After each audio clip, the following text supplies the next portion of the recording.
Don't take so long to pierce the night's veil, and the birds only have a dirge to sing. Another empty morning with a black eye, tail, and dark portents of what the dusk will bring.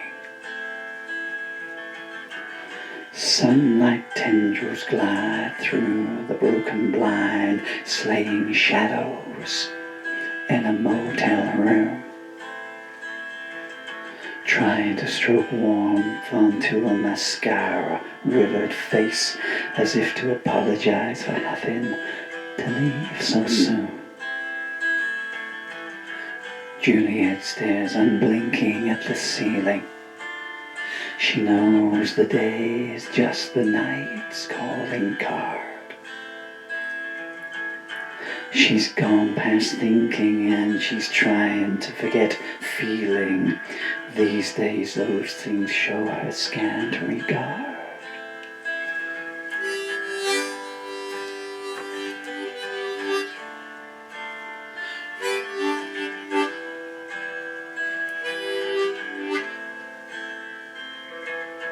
Tommy comes in whistling from the shower, throws her clothes into her face and finger clicks.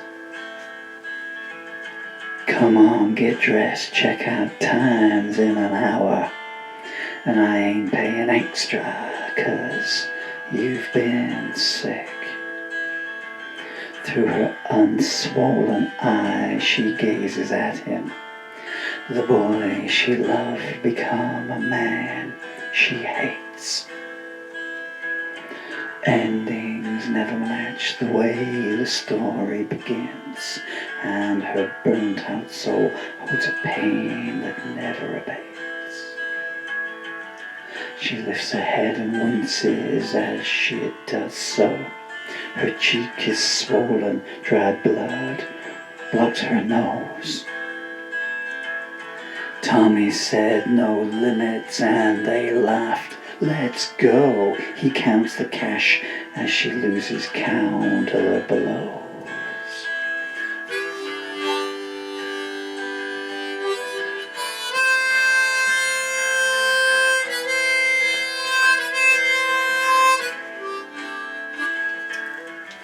"17 seems 1,000 years ago. Happiness feels like a myth that does not exist. Around each soft-scent rose, choking weeds do grow, and the first step to damnation is oft a kiss." Tommy was a small-town boy, made good. He came home with the car, the cash, the luck. Flashing pearl-white smiles around the neighborhood. How he came by it all stayed a closed book. All the girls vied for his attention. They toss their hair and drop unsubtle hints. Juliette was shy in each way you could mention, and had in a sense the devil's eye seldom squints.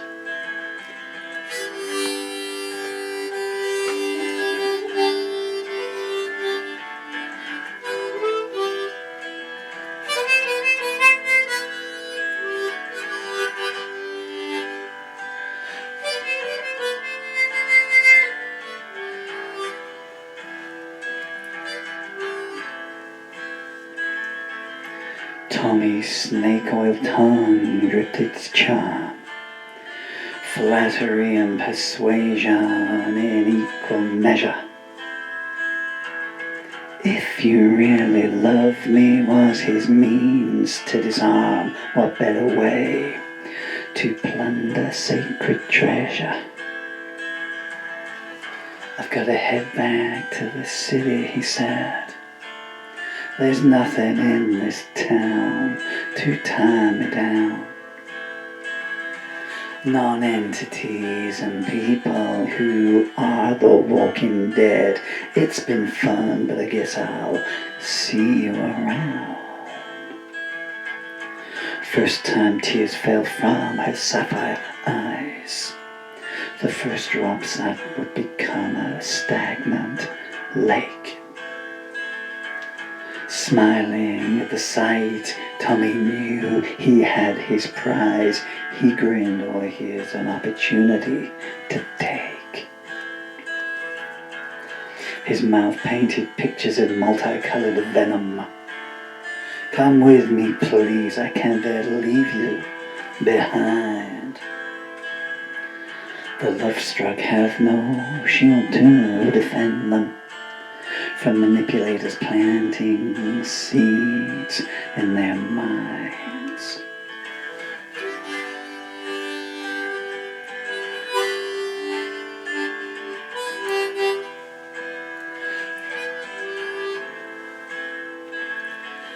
They pulled away in Tommy's car that evening.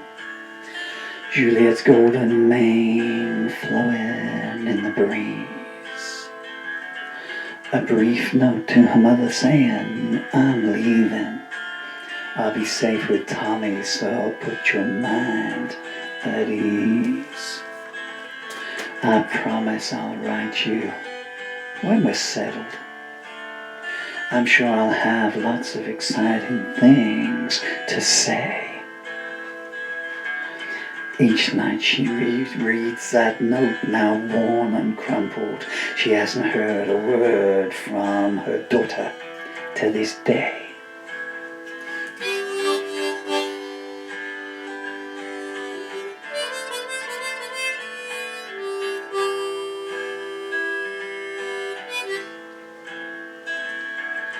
Tommy's panache didn't match his dwelling. A one-room cold water place down by the docks.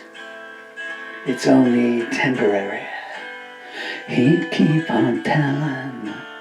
We'll soon have a place that doesn't need so many locks. She'd lie in his arms and sigh adoringly. I feel so safe, secure, and happy with you. I know you'll always be there to care for me. Being with you is a dream come true. He would never tell her what he did for money. Each time it arose, the subject would get changed. But slowly as the weeks passed, she started to see something on the balance sheet looked strange. Some days his wallet would stay empty. She got used to going occasionally without food. Then Tommy would go out at night and come home with plenty. But now there was a mask on his mood.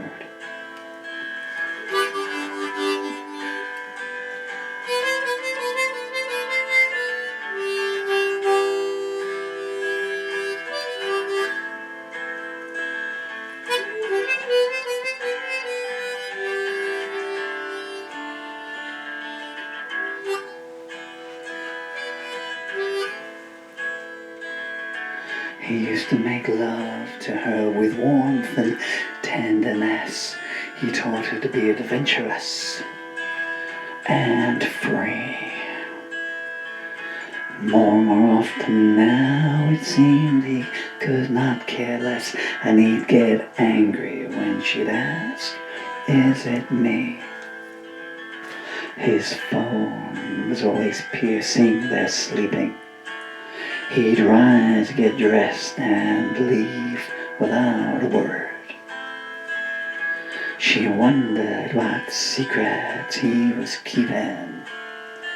Coming home agitated and deserted.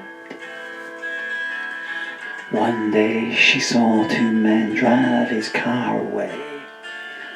She asked him why, in surprise.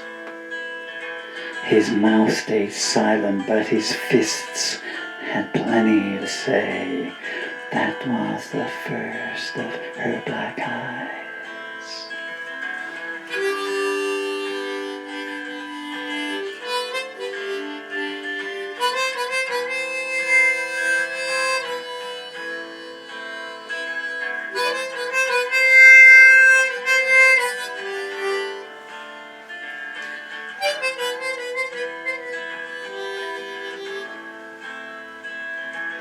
The next day came claim of repentance.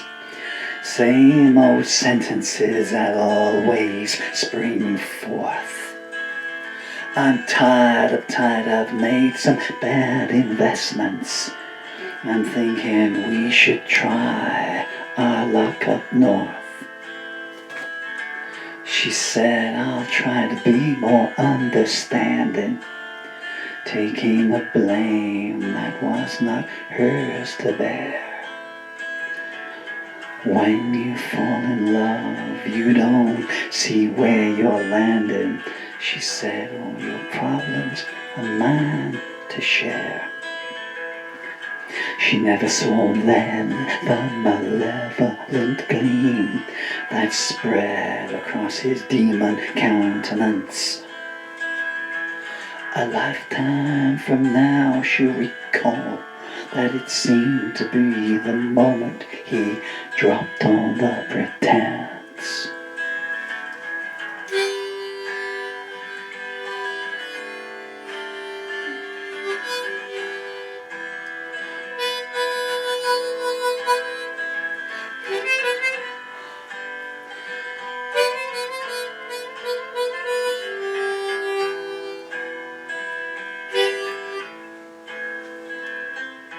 Things were keeping on, getting tighter. The TV went and the rent was overdue. When she went to the corner shop, her fingers were getting lighter. Steal or starve, which would you do? Wake up, sleepyhead, she heard him whisper. Have you forgotten? You're 18 today. These are for you, he said and kissed her. Flowers, perfume, and some high-range lingerie. She threw her arms around him and hugged him. I love you, Tommy, always and forever. I'm glad you said that, my darling. There's something I want us to do together.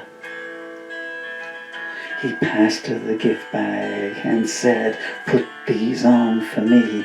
She blushed as she viewed the boudoir apparel.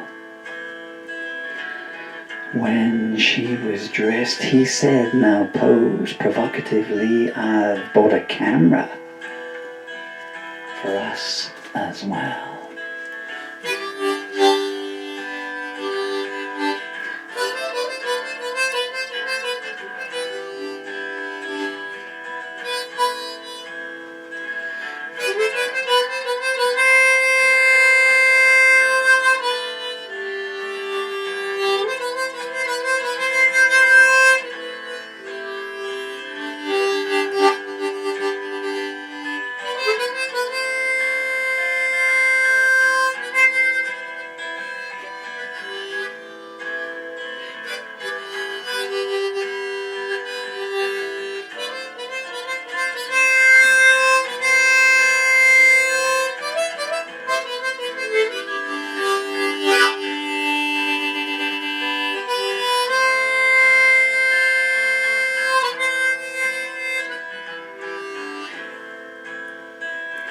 Oh, Tommy, no, I couldn't do that. I'm too embarrassed to do that. I thought you loved me, he responded. The words hit her harder than a slap. Anything for you, she said hesitantly, and curled herself on the bed. He barked, I've been waiting here patiently. Now prove to me you mean what you said. He told her how to position herself as the camera clicked incessantly. After capturing her from all angles, he said, I want something else. Expose your inner secrets for me. She wanted to refuse, but she did not dare. He smiled and said, show me what you've got. More than her emotions were being laid bare. Still she glowed with pride when he groaned, oh, you're hot.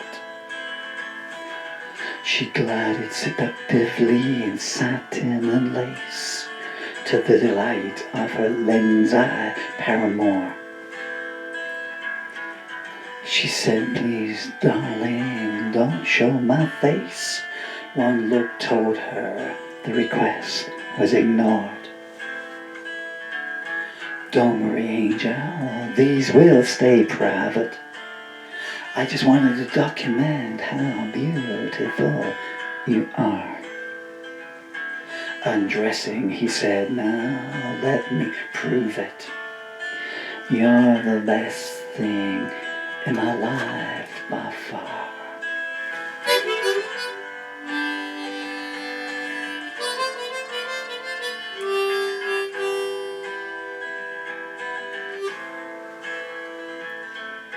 2 weeks later, Tommy's pretty flush the bills are paid and he's got a new set of wheels. Juliette asked him puzzled, where did you get this cash? He shrugged, I got lucky on some business deals. That reminds me, I hope you like this. He passes her a bracelet inscribed, I love Juliette. She gasps, it's beautiful, and slips it on her wrist. So are you, he says, and don't you ever forget.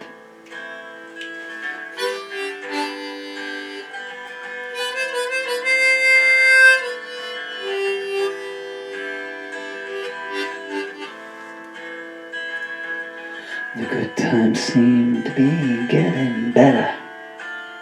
They moved to a new apartment paying 2 months in advance. Tommy brings some new friends around who act like they've already met her. She is once saying something about a school dance. The next night, Tommy grins, I'm feeling spicy. From a bag he produces a student's uniform. He says, put this on and entice me. Loads the camera and orders, show me where it's worn.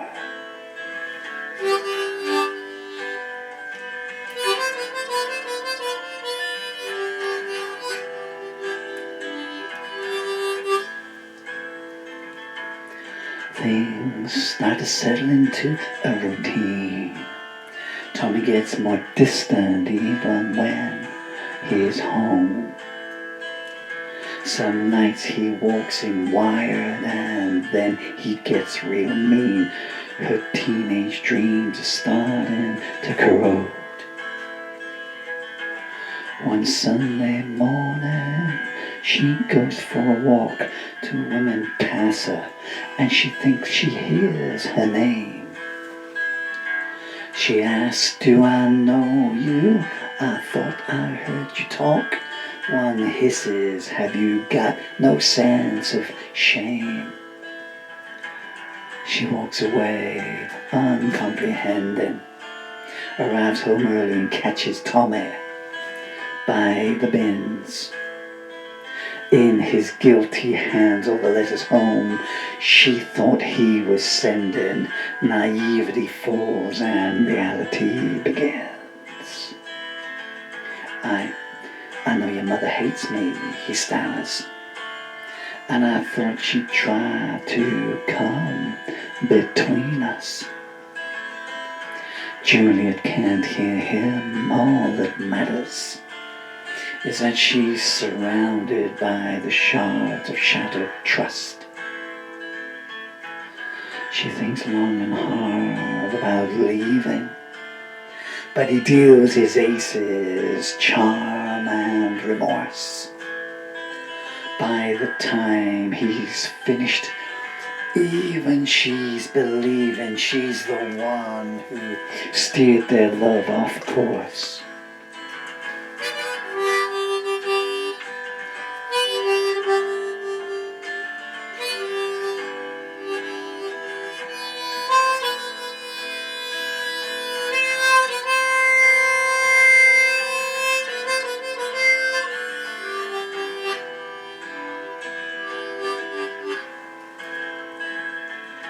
One month on and things have gone awry. Tommy's luck seems to have slid downhill. She hears him on the phone saying the powder has run dry and I can't pay what I owe with a packet of pills. His voice descends into a murmur. It's hard for her to make out what he's saying. Something about a good little earner and a fast learner, or she better start praying. She feigns sleep when he returns, and it's no longer the only thing she feigns in their bed.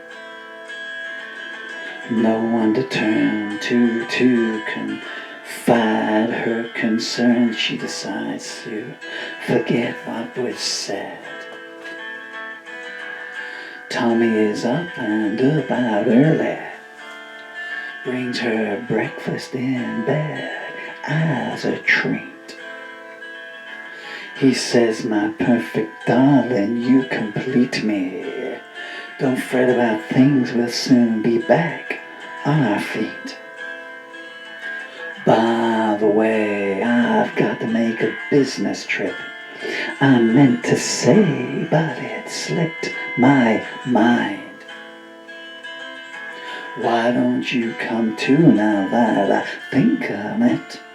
We'll make a holiday break of it this time. That would be wonderful, she exclaims. Some time away with you would be bliss. I'm sure we'll benefit from a scenery change. Oh, how much I'm looking forward to this.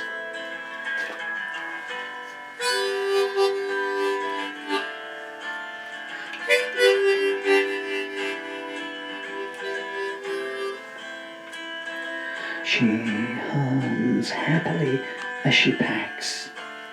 What should I take? How long will we be gone? She barely notices that he only mumbles back. She calls, I'm nearly ready, I'm just putting my best dress on. The first surprise is they don't drive far, an hour away to a motel 10 miles from town. She waits in the lobby while Tommy parks the car, while the old lady behind the desk looks her up and down.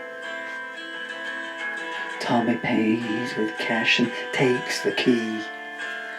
You're in room 33B, Mr. and Mrs. Jones. Tommy, why the false names? Why the mystery? Shut up, he snaps, and she's worried by his tone.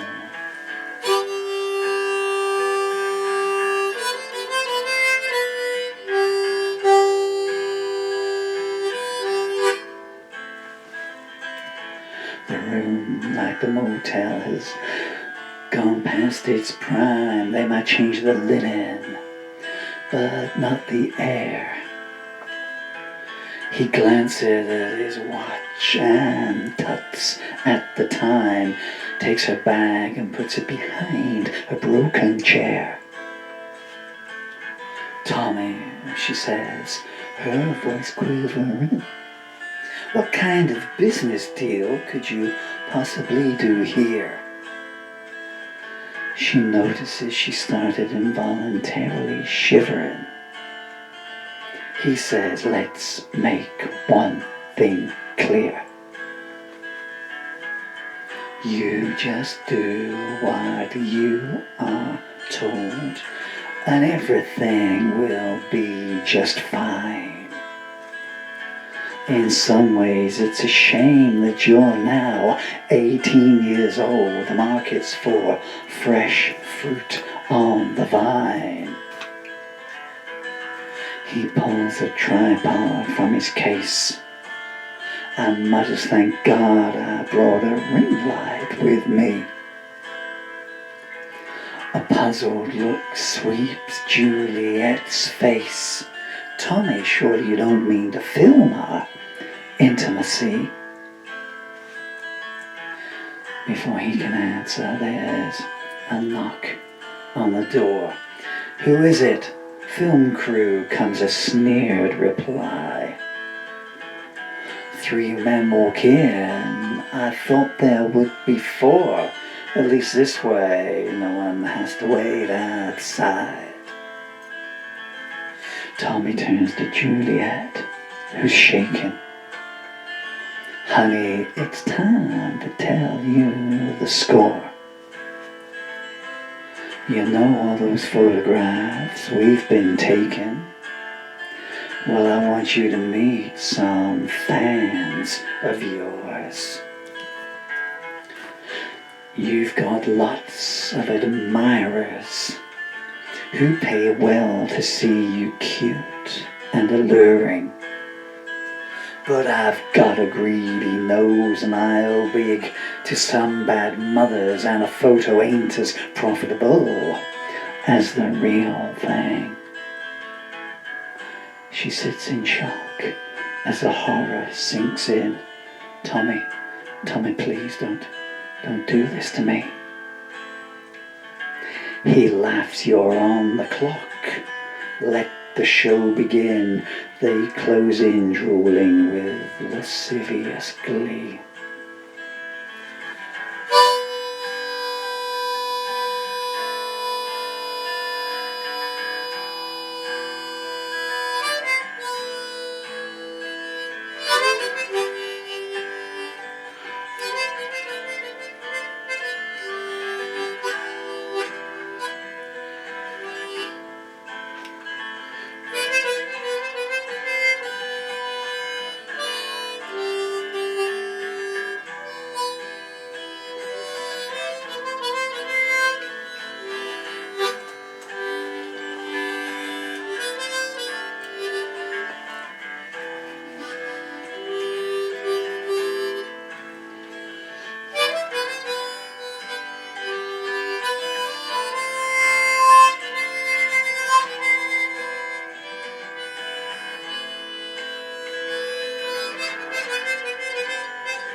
I said get dressed.